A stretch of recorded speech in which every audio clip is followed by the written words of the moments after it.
Hey guys, Dr. Israel here for Lecture 2 for the Personal Training course. So, in this lecture today, we're going to talk about exercise physiology basics. Just some review, because you guys should have taken exercise phys already. Just some review to put into perspective what about exercise phys is really going to be important for us to later expand upon in our study of how to train people, specifically for them to lose fat and to gain muscle. Human fools! I'm a really big Dragon Ball Z fan, so I'll put stuff like that into presentations occasionally. I have no other explanation for that. Humans, it turns out, are animals. And because they're animals, they have an ancestral lineage in the animal kingdom, and they are, like all animals, input-output complex adaptive systems. And the inputs and outputs concern us very much, particularly in this course. So, for the purposes of personal training, the inputs to redesign your human client are nutrients, water, and training. So, what they eat, of course they need water to survive, and hydration is important for performance, and how they train, we're trying to change those inputs so that we can change the outputs. The output is movement. Do they get stronger, more able to move around, become more athletic, and really importantly, tissue change. If you change how a person eats and how they train, do they lose more fat or gain more muscle or any combination of that? So we're really concerned with those things. And our big question will eventually be, in this course, how do we change the inputs, this training, nutrients, and things like that, to get the outputs that we want for our client? Because when you really think about it, that's why 90-some% of personal training clients are paying you money, because you know what inputs to change to get them the outputs they want. If they knew what if they knew what inputs to change to get the outputs they want, I'm not sure why they pay you money at all. So your job is very important to get them those outputs, particularly in regard to what most clients want, tissue change, to lose fat and gain muscle. Quick review of some important structures that we'll often come back to in our discussions of personal training. Muscles, super important to training, and we just have to remember generally that muscles contract to produce movements, they contract to produce force, and they also stabilize the body during a variety of other movements or when you're just trying to keep the body stable, static. Body fat, also very important to our purposes physiologically. Its primary purpose in the body is to actually store nutrients for later. All right, we evolved in an evolutionary environment of sort of pulsatile starvation and overfeeding. So there were times where we had very little food and times where we had a lot of food. So if you were very adept at storing up lots of body fat when there was a lot of food, you'd survive through the times feeding off of your own fat when there wasn't much food. So almost all humans alive today are very good at putting on fat and very good at keeping their fat as much as they can, because we're always prepped for starvation. Problem is, are we starving in the Western world today? Of course not. Food is practically free as far as we're concerned. All right? Food is unbelievably cheap.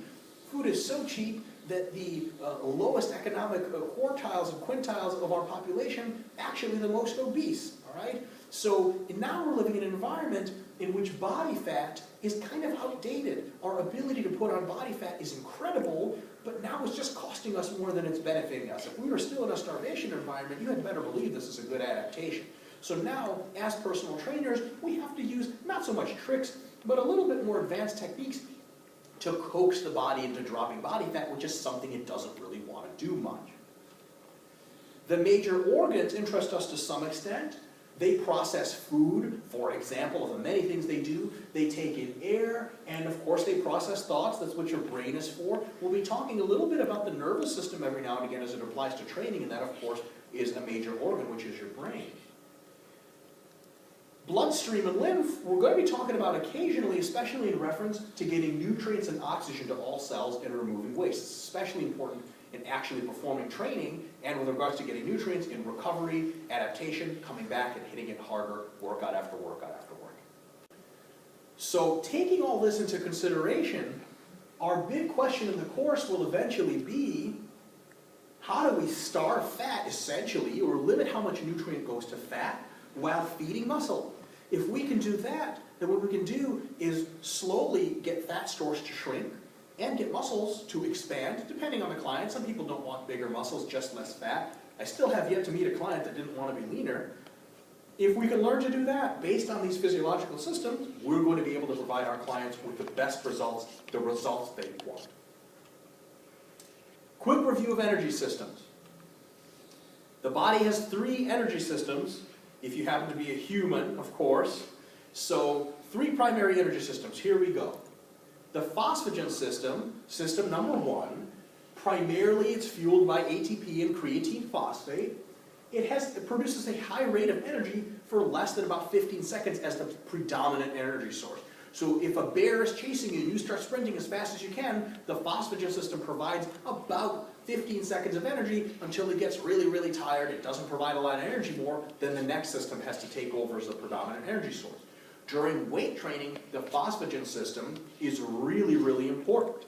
And we're going to be doing a lot of training to target improvements in the phosphagen system. We'll talk about how to get that later. The glycolytic system is up next, so if you're running away from the bear, between 15 seconds, and about 3 to 5 minutes, the glycolytic system is dominant. The glycolytic system uses glucose or glycogen in order to, mostly without oxygen, it can also run with oxygen present, to produce energy. It produces a decent amount of energy for a decent amount of time. It's kind of the middle of the road system. As a side effect, the glycolytic system sometimes produces lots of lactate, and that's where you get the burn from. If you do less than 5 reps and you get the burn, that's going to be quite a mystery to us, because less than 5 reps takes about 15 seconds. That should all be phosphagen. But anytime you go between 5 reps and higher, up to our natural limit with clients, which will be about 15 reps or so, you're going to get a serious burn because the glycolytic system is going to be very heavily taxed. Last but not least is the oxidative system. This system actually utilizes all fuels. It's on in the human body at all times because not only does it provide you energy for more endurance activities, it also provides energy for rest and recovery. One thing we're going to be doing with clients is we're going to be stimulating the phosphagen system and the glycolytic system so much that we're going to be disrupting the body's ability to sort of maintain its order. We're going to be disrupting its homeostasis. That recovery is going to cost lots of energy, and the oxidative system is going to burn protein, carbs, and fats in order to recover the body. And guess what? Because the protein is mostly going to go to the muscles that we're building, and the carbohydrates are mostly going to go to providing us for activity throughout the day and energy for our workout. One of the things that we're going to burn a lot of by disrupting homeostasis is going to be body fat, right? That's a big way in which it actually improves fitness. Very brief overview of muscle physiology, particularly how it relates to our personal training endeavors. There are 2 basic types of muscle fibers. They're on a spectrum. Some fibers are more fast twitch, some fibers are more slow twitch. Slow twitch, otherwise known as type 1 fibers, excel at oxidative metabolism, that third system. They're very good at endurance activity. They're not so great at being explosive, which the type 2 muscle fibers are. Type 2 muscle fibers, or fast twitch muscle fibers, are usually excel at the glycolytic system and the phosphagen system. That's their specialty. Now, slow twitch are dominant in endurance activities and, of course, in recovery and rest, and they don't grow nearly as much from training as fast twitch fibers. So if it's a client's goal to put on plenty of muscle, you had better try to train in such a way it stimulates their fast twitch muscles mostly, and of course their slow twitch muscles as well. Fast twitch muscles are dominant in strength and power activities, and they grow a ton. So if we want clients to get more muscular, we had better consider number 1 priority, how do we get the fast twitch fibers to grow? Number 2, still a priority, how do we also get the slow twitch fibers? How do we get the growth out of them that we can handle? Adaptations to training. What happens when you train people in either endurance activities or, so for example, the cardiovascular stuff that you usually program for them, but they'll do on their own, and what happens to clients when they start training with you and do heavy resistance training? A couple of basic things occur. So, I don't want to skip that. It says after an initial period where everything improves. Big secret is that when a lot of people get completely untrained clients and they do these cool transformations, oh, you know, I lost I lost fat and gained muscle at the same time, it was amazing, and I did this and that training method. And you think to yourself, that training method stinks, it doesn't work for me, it doesn't work for anyone I know. How did they use their bands and weird chains or some kind of rip-off aerobics video? How did they get those results? Because in the first couple of months of training, training is such a shock that everything improves. We're not interested in that as personal trainers that want to be really good. We're interested in being able to help all clients, clients that have been training for a while, clients that have a hard time getting fit. If you successfully get fit people who've never trained before, or improve their fitness, get them to lose fat, get them to gain muscle, you have accomplished something completely mundane that we're fairly certain we can train monkeys and dogs and bears to do also. You shouldn't pride yourself on helping people who have never ever trained before improve. You should pride yourself that you need to know lots of personal training, you need to know lots of science to get people who are already in maybe decent shape or have not so great genetics for getting in shape, people who struggle. And after the first couple of months of initial improvements, how do you get them better? That's the real challenge here. So when we have clients that after the first couple of months of initial training where everything improves, we have them do endurance training, we can expect some predictable outcomes. Number one, their heart function is almost certainly going to improve. Great for a health perspective. The blood's ability for oxygen transport is going to improve, which is going to give them lots more endurance and ability to recover. It's going to make their daily lives easier. Things like shopping become easier when you're able to do this. The muscle's ability to use oxygen for energy improves via growth of mitochondria, etc. That also makes you healthier, and it makes you better able to handle all sorts of life activities. Going for a hike is a very good example of that. And of course, endurance training, a huge thing that it does is it burns stored body fat for energy. Depending on how you do your endurance training, or cardio as it's otherwise sometimes called, can lead not only to fat burning while you do it, but fat burning throughout the rest of the day. So, if you put in your work with endurance training, you're going to get leaner. Just think about how many overweight marathon runners you've ever seen. I don't know many. So, if your clients put in the work for the endurance training, and a lot of times that comes to them to do outside of your direct interaction with them, they're going to experience excellent body composition changes. They're going to lose lots of fat, they're going to feel better, and they're going to be much healthier. On the other end of the spectrum, after an initial period where everything improves, with weight training, heavy resistance training does a couple of predictable things. It enhances muscle strength power output. Your muscles get stronger, they become more powerful as well. It enhances your ability to do repetitions. If you could squat 135 pounds for 10 reps, and then you got stronger, that same 135, I promise you you'll be able to do for more than 10 reps, because now it's a smaller percent of your 1 rep max. It doesn't feel as heavy on your back, your legs feel fine, and you can do more repetitions. That's actually an interesting fact, is the best way to enhance local muscular endurance is just to plain old get stronger and not have to worry about endurance itself, because that'll come along as a result of strength improvement. One very predictable effect, and one we're really looking forward to with a lot of clients from heavy resistance training, is an enhancement of muscle size. One of the big purposes in personal training for actually doing heavy weights is to increase muscle size. That increased muscle size is usually a look clients want. It's the result they want from training. Sometimes clients can take or leave the strength power stuff, but they really want bigger muscles because a lot of times that's a more pleasing shape to them.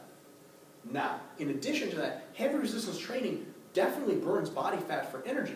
It burns plenty of body fat during the actual workout, but it burns even more for the hours and days it takes to recover from some of those harder workouts.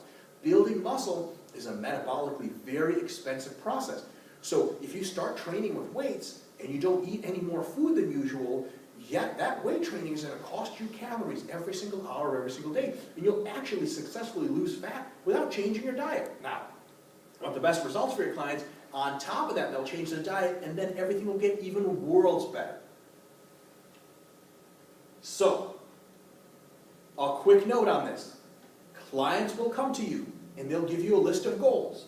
Some of these goals will be mildly contradictory in the sense that they're not as easy to accomplish at the same time as people who are not familiar with exercise physiology would be led to believe. For example, clients will say, hey, listen, I want my best squat of all time is 300 pounds, and that was last May, and I'm pretty much just as strong as I was, maybe 270, 280 is my best recently. I want to squat 315 pounds, 3 plates on the bar for the first time ever with you, and you're going to help me do it. And you go, okay, great, awesome. And they're like, also, I have a Tough Mudder race that lasts 5 miles at the end of the month, and I want to really do well because my friend's been, egging me on, saying, hey, I beat you by a couple minutes every single time. I want to beat my friend this time. I want to really take my endurance to the next level. I want both strength and endurance at the same time. There's a problem with that. The type of adaptations that favor strength training oftentimes are directly interfered with by the types of adaptation that enhance endurance training. So sometimes it comes as a trade-off. And that doesn't mean you can't have the best of all worlds. You can have a really good margin of both. You can definitely have a client squat 315 and still improve their race times. But they'll have to train more intelligently, they'll have to train more, they'll have to watch their diet harder than if they chose either one of those goals, and they're going to have to expect to work a bit longer, sometimes a lot longer, to get both goals at the same time. Your job as a personal trainer is to communicate that to your client and say, listen, we can definitely get these goals, but let's give ourselves 3 months to squat 315 pounds and run those times you want instead of 1 month. Because I think either one of those we can get in a month, or all combined, we'll need some more time. Why? Because the physiology often contradicts itself. So, how do we manipulate training and diet to get the adaptations we want? And specifically, what adaptations are we looking for? Most of the time, we're looking for more muscle. Almost all the time, with almost every single client, we're looking for less fat. I have never had a client say, hey, listen, I'm a bit too lean, I don't like all these veins and striations showing, my abs are way too sharp, I go to the beach, people poke fun at me, they laugh at me, they want my autograph, I'm tired of that stuff. I want to be fatter. Said no one ever. So if you're a personal trainer and you're really good at making people lean, you're going to be really successful. If you're really good at making people fat, not lean, you might not be the best personal trainer of all time. So when we're learning this stuff, it's really important to learn how to enhance fat loss. And most people at least will tolerate a good deal of muscle. Some female clients don't want a lot of muscle. They quickly understand that as a female with their hormonal balance, they're probably not going to gain a whole lot of muscle anyway. And when you lose a lot of fat and gain a bit of muscle, it's actually a very pleasing look most people enjoy. And of course, for male clients, a lot of times they want to be pretty muscular. People are interested, clients will be interested in more strength sometimes. Sometimes they couldn't care less. There's a problem with trying to go for absolute brute strength with your clients. Strength training is really hard. The bar crushes your back, all right? It hurts in your hands. It rips calluses off when you try to deadlift. So if your clients aren't super interested in strength training, but you keep pushing them into it, they'll say, listen, at some point, they'll say, listen, I don't want to lift this heavy weight anymore. I just want to look good. And you say, oh, okay, and then you have to change your game up a little bit. So it's definitely a good idea to know how to make clients stronger, but that's probably not going to be everyone's first priority. Better endurance is something that occasionally clients will ask for, but here's the deal. A lot of people who want better endurance, they'll just go out and run and bike and swim by themselves. They'll download a program online, they'll talk to a coach, they'll start training, and that's something you do on your own. Mostly in personal training, you don't come for better endurance. Now, you will get lots of clients that say, hey, listen, I do my own endurance training, but I also want a bit of muscle, lose a bit of fat, and work on my diet. That is very common. So you'll have to understand endurance training at least enough to work with it, because a lot of times clients will take care of that themselves. In the next lecture, no surprise, we're going to learn the finer points and the details about how to actually train your clients. See you then.